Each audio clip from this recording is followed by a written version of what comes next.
మెదక్ జిల్లా రామాయపేట అగ్రికల్చర్ కేంద్రంలో కేంద్ర రాష్ట్ర ప్రభుత్వాల సహకారంతో జాతీయ ఆహార భద్రత పథకం కింద కంది పంటకు సంబంధించిన చిరు సంచులు పంపిణీ కార్యక్రమం స్థానిక సహాయ వ్యవసాయ సంచాలకుల కార్యాలయం ప్రాంగణంలో నిర్వహించడం జరిగింది.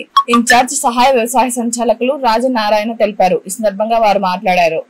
పంపిణీ కార్యక్రమం ఈ రోజు సహాయ వ్యవసాయ సంచాలకుల కార్యాలయంలో నిర్వహించడం జరిగింది.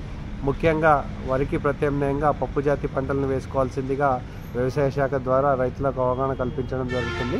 ఎందుకంటే వరి తర్వాత ఒకే రకమైన పంటను ప్రతి సీజన్లో వేయడం ద్వారా చీడపీడలు కలుపు సమస్యలు ఎక్కువగా ఉండడం వల్ల వీటిని నివారించుకోవడానికి పురుగు మందులను కలుపు మందుల్ని ఎక్కువ మొత్తంలో రైతులు వాడడం ద్వారా వారికి పెట్టుబడి ఖర్చులు పెరుగుతున్న నేపథ్యంలో అదేవిధంగా ఏకరకమైన పంట వేయడం ద్వారా నేల యొక్క సారం దెబ్బతినే క్రమంలో పప్పు జాతి పంటల్ని వ్యవసాయ శాఖ ద్వారా ఎంకరేజ్ చేయాలనే ఉద్దేశంతో ఈరోజు కంది విత్తనాలను LRG 52 రకం సర్టిఫైడ్ సీడ్ విత్తనాలను 4 కేజీల విత్తనాలను రైతులకు ఉచితంగా చిరు సంచుల రూపంలో అందజేయడం జరుగుతుంది. వీటిని వాటి పర్ఫార్మెన్స్ ఏ విధంగా ఉంటుంది, అదేవిధంగా చీడపీడల్ని ఏ విధంగా తట్టుకుంటుంది, దిగుబడి ఎలా వస్తుంది, అన్ని అంశాలన్నీ కూడా రికార్డు చేయడం జరుగుతుంది. వీటిని స్వయంగా మా వ్యవసాయ విస్తీర్ణాధికారులు వ్యవసాయాధికారులు పర్యవేక్షించి వాటి యొక్క ఫలితాలను ఉన్నతాధికారులకు పంపించే అవకాశం ఉంటుంది. కాబట్టి కావలసిన రైతులు పట్టదారు పుస్తకం ఆధార్ కార్డుతో